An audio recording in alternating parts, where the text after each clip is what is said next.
Hello readers and welcome to Tell Between Tales. Today we are going to discuss Orphan Train by Kristina Baker Kline. I don't have the book with me because it was a library book that was a book club book and that has been returned. This is a book that I read for a book club that I'm a part of for moms at my kids' elementary school, and I like being in this club because it gets me to read things that are more outside of my normal genre that I really like to read, and it gets my brain thinking a little bit better. And so let's see today if Orphan Train is a great book for you. Is it historically accurate? Is it psychologically sound? And should you read this for your next book club or your next historical fiction read? If you hear a little bit in the background, I am bouncing my baby and the bouncer over here. So, hey, mom life.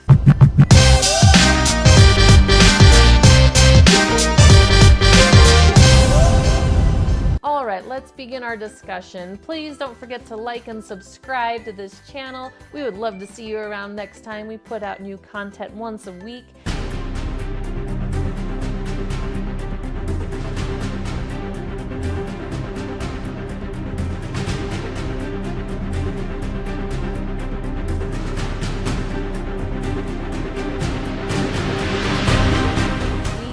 All right, let's dive in. So, Orphan Train, what is it about? Orphan Train follows two timelines from two different orphans. We start in the present day with Molly, who is a 17-year-old girl who has been bounced around between many different foster homes, and her storyline intersects with 91-year-old Vivian. Vivian is our second timeline that we follow. We jump back in time and we get her story as the current timeline progresses, and her story begins in 1929. Her family immigrated from Ireland to America. They ended up in New York, and there a disaster happened and she ended up an orphan, and she was taken in by the Children's Aid Society, put on an orphan train, shipped out west to find a new home. And the story follows her as she was on the orphan train and the various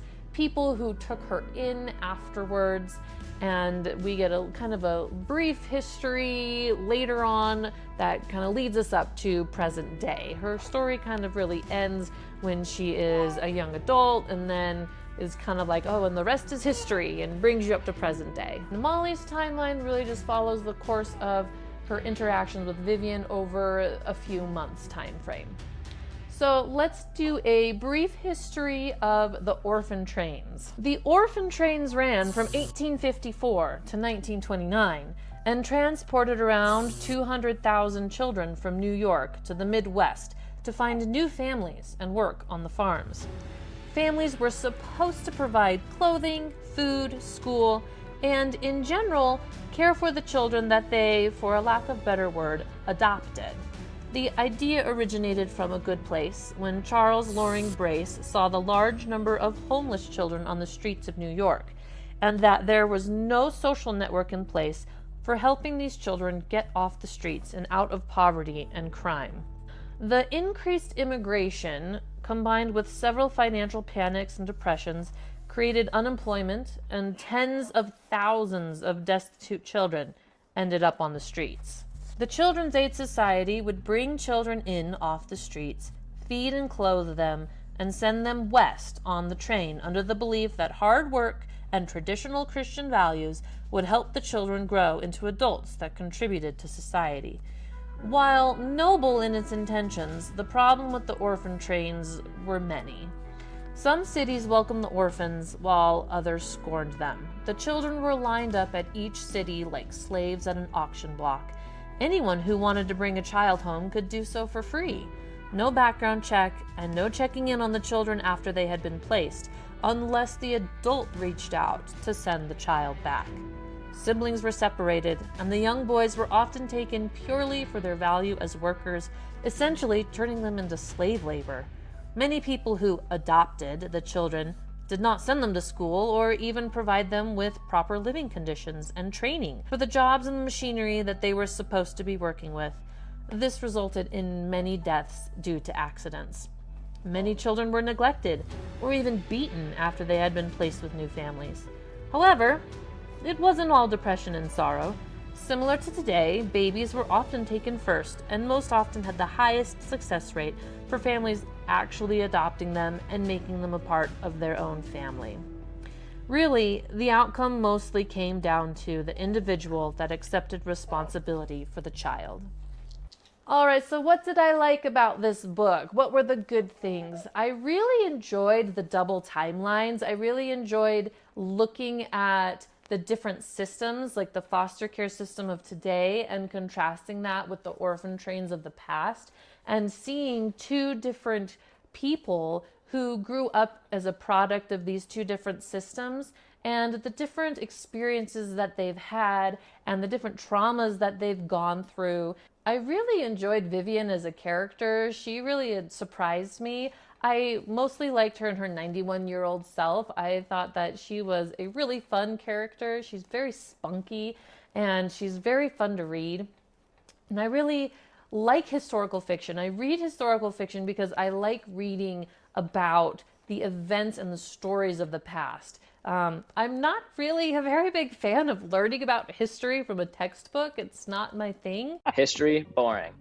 But historical fiction I find fascinating. So I love learning about history through that lens because you get to experience the events with them. You get to experience a little portion of their life and what it was like to actually live through these events and to be alive during this time. And it just really makes it so much more realistic and so much more personal and so much more interesting than studying it through a more purely historical lens. The 1929 timeline is definitely my favorite timeline to read in this book because you really get to see what it was like for a child of the time to go through those experiences, to ride the orphan train, to lose loved ones, to have everybody look down on you, and to be completely dependent and on the mercy of other people. It was definitely a harrowing journey. Kristina Baker Kline does a really good job of creating Vivian's world, the people within it, the interactions that go on, and the events that happen. All right, it's time to talk about the swearing as I do for my books for adults. I do not swear in my day-to-day life, and I do not particularly enjoy reading a whole bunch of it in the books that I read. I also find it hard to find information about that on other people's videos and on websites. So a lot of times you don't really know what you're getting into when you read a book. So that's what this section is for.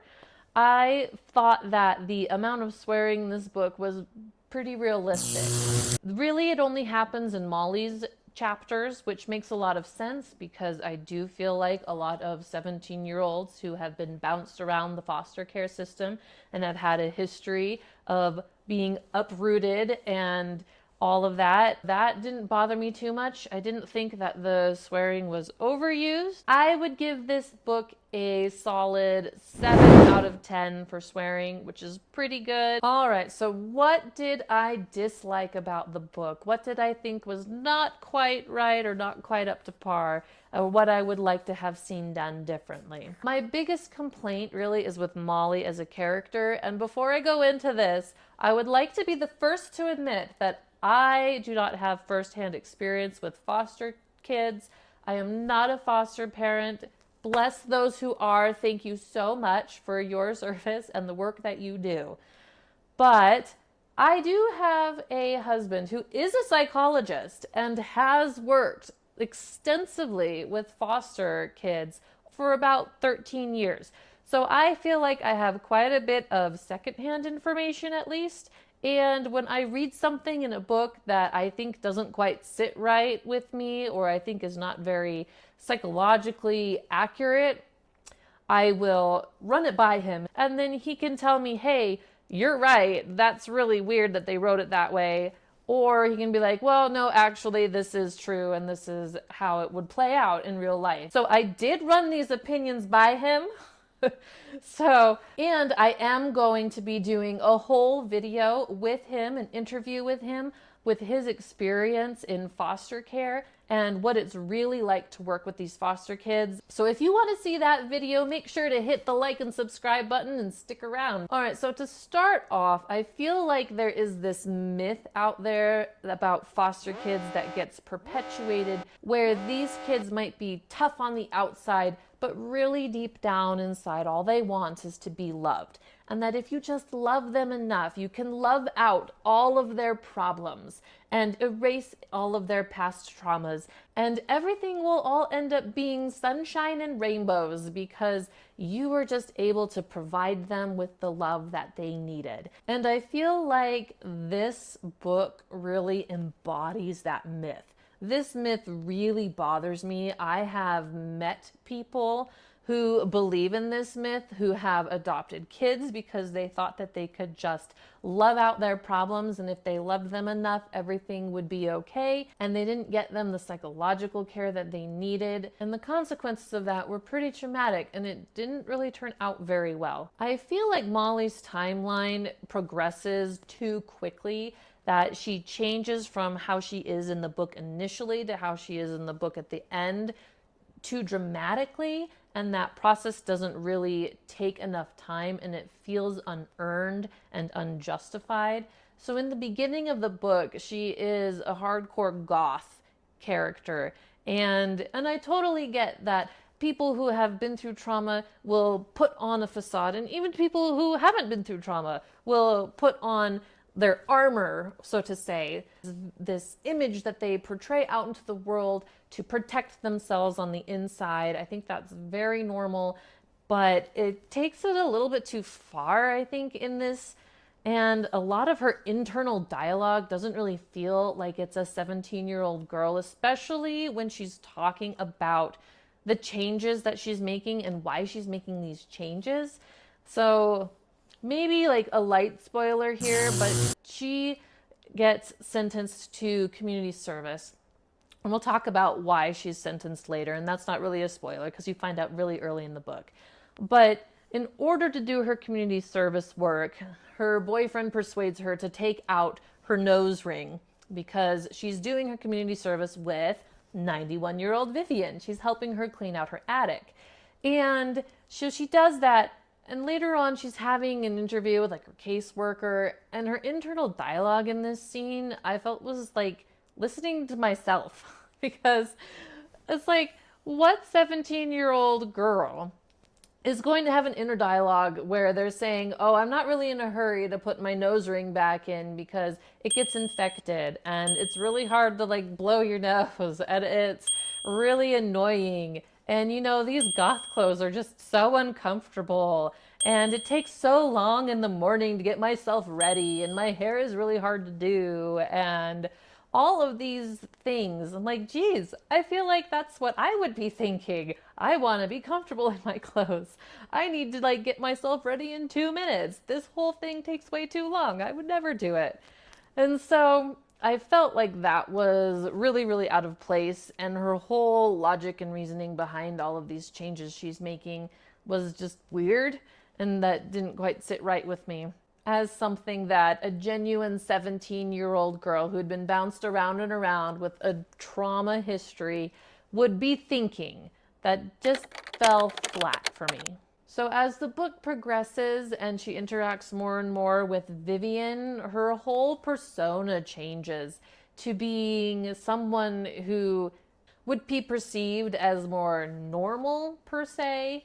She's getting really good grades in school. She's really applying herself. Really, I thought that Molly as a character was just written too good. She's got real problems in her past. I thought that Kline does a great job about writing about the trauma and about writing about the experiences, but she does a less of a good job about writing about the psychology of what happens because of those traumas. I think that Molly really is a fantastic foster kid, all in all. It's like, wow, if I ever did it, this would be like the type of kid I would love to get. Because the problems that she really has, like if you look at the problems between her and her foster mom, whose name I think is pronounced Dinah or Dina, something like that. And the problem that she really is butting up against with her that comes up over and over is that Molly is a vegetarian. And her foster mom wants to cook like hamburger helper. So apparently her foster mom can't cook and is constantly trying to make her eat meat. And this is like the really big stressor between her and her foster mom. This seems like a really petty and unrealistic reason why a foster mom would be wanting to kick out one of their kids that they were fostering. And it seems like a lot of the problems that she has are really minor. So let's go back to talking about why she's in community service in the first place. And this the part that just kind of blew my mind. And I ran this part by my husband to say, hey, if a 17-year-old foster kid was going to get sentenced to community service for breaking the law, and that was the sentence, does this sound like a reasonable crime that they would commit? And it was like a jaw drop moment, and then bursting into laughter because it was so unrealistic that it really just was laughable. So she goes to the library and she was really obsessed with this book and she wants to own this book so bad, which is fine. Okay, I get wanting to own something really bad.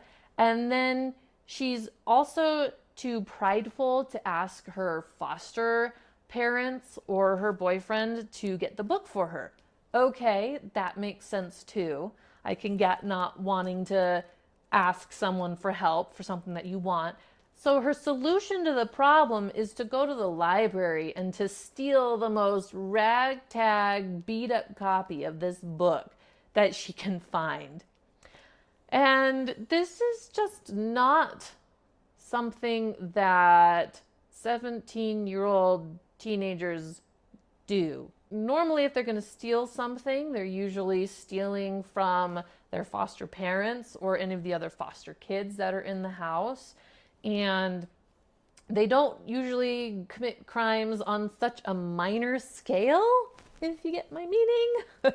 So it just seemed like a really weird thing. And it just goes along with the whole theme that I've been talking about, how Molly's character is just really leveled up to seem very, very good. And it just doesn't really feel like it's a very realistic representation of children in foster care today. So really most of my problems with the book are in Molly's timeline. Consistent with this theme of the psychology doesn't seem right in this book is that you read Vivian and her trauma that she goes through. Again, Kline is great at writing these stories and about the trauma that they go through. I think she's really good about writing the trauma, but a lot of the trauma seems to have either little or no effects on them after it's happened. And I know that way back when, like in the 1920s, they didn't really have psychologists and they didn't talk about their feelings and they internalized a lot of their issues. But that internalization does things to people. The trauma you experience is still going to affect you. And she doesn't really explore how that affects them in their lives and how that comes out for them. There are a few things that come out. Vivian does have a few decisions that she makes, but it seems like those decisions are more reflected on the recent trauma that she had gone to versus the childhood trauma. The sad truth is that children who are in these foster care programs, especially the teenagers who cannot be reunified with their parents, have much deeper and much more severe issues than what is shown in the book. They have suffered real trauma and they need the help of professionals to get them through that and to process their feelings and their emotions and to help them overcome that trauma. All right, to wrap up my thoughts, first I want to say that I definitely believe that every child needs to feel loved. Every child needs to feel safe, and they need to feel like their life is stable. They need to feel like somebody cares about them and is interested in them. And unfortunately, a lot of people in foster care don't have that feeling of trust and of stability, especially if they get bounced around and around. And a lot of these children have trust issues, and they don't believe that their parents or their foster parents care about them, and they don't believe that they're going to be able to stay where they are for the long term. And this is a point that Kline does a really good job of driving home and bringing up again and again and again. So love can go a long way, but it's not the only ingredient required. This is a really tough topic to discuss. I think it's hard when people don't have a whole lot of experience with it, which is why I'm going to make another video with my husband so we can talk about the real experiences that go on in these situations. Now, I'm not an author, and I am not saying that I could have written this book any better, but I do think that the historical part of this book is where this book really shines. And I really wish that the psychology had been better researched and better shown throughout the novel. But all in all, I do think it's a great book worth reading for Vivian's storyline. This is also a really great book for book club. We had a good discussion, especially if you have anyone in your book club who is a foster parent or who has been a foster child, or even who has adopted children or who is adopted themselves. This is going to be really great for bringing up those topics. I feel like in our book club, it was kind of like all a bunch of people just guessing at things that we didn't really understand because nobody in our group had firsthand experience with this. We were all kind of just trying to say what we had observed. But this would be fantastic to talk about for anybody who has experienced these, or for a group of people who have shared similar experiences. Thanks for watching. Let me know if you have read this book. Let me know what you think about the book in the comments. And please don't forget to like and subscribe to hear more content about historical fiction, sci-fi, and fantasy. Of course, we cover all the age groups. See you next time.